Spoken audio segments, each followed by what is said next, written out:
Nahuli sa magkahiwalay na operasyon ang dalawang lalaki matapos magdakaw umano ng motorsiklo. Nahagip naman sa CCTV ang pagtangay ng isang suspect na nakaparada sa gilid ng kalsada sa Barangay San Isidro, Antipolo, Rizal. Yan ang balitang hatid ni Patrolwoman Angelica Ricateng.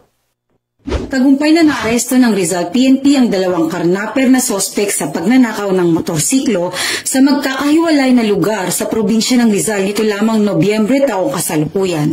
Ayon sa ulat ng mga otoridad, naganap ang unang pagnanakaw bandang 11:30 ng umaga sa Sitio Oreta, Barangay San Isidro, Antipolo City, Rizal, kung saan naaresto si alias Chris, 21 taong gulang ng mga tauhan ng Antipolo Component City Police Station matapos mamukhaan ng isang witness at mahagip ng CCTV footage ang pagtangay ng motorsiklo.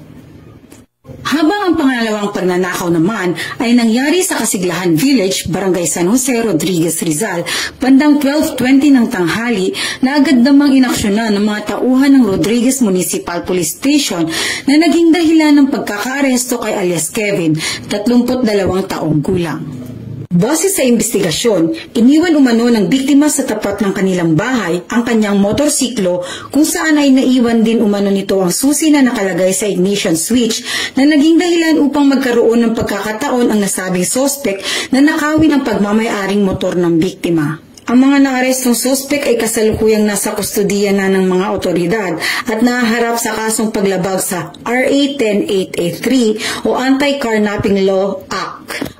Ang mabilis na pag-aksyon ng kapulisan ng Rizal sa iba't ibang uri ng krimen ay may positibong epekto sa seguridad ng komunidad na nagdudulot ng mas mabilis na pagresolba ng kaso, pag-iwas sa paglaganap ng krimen, bukod pa dito na ibabalik ang tiwala ng publiko sa serbisyo ng kapulisan.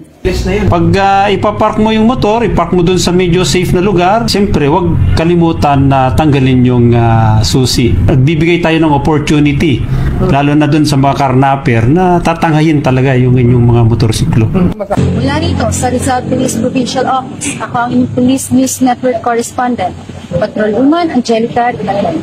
Alagad ng batas, tagataguyod ng balitang pulis.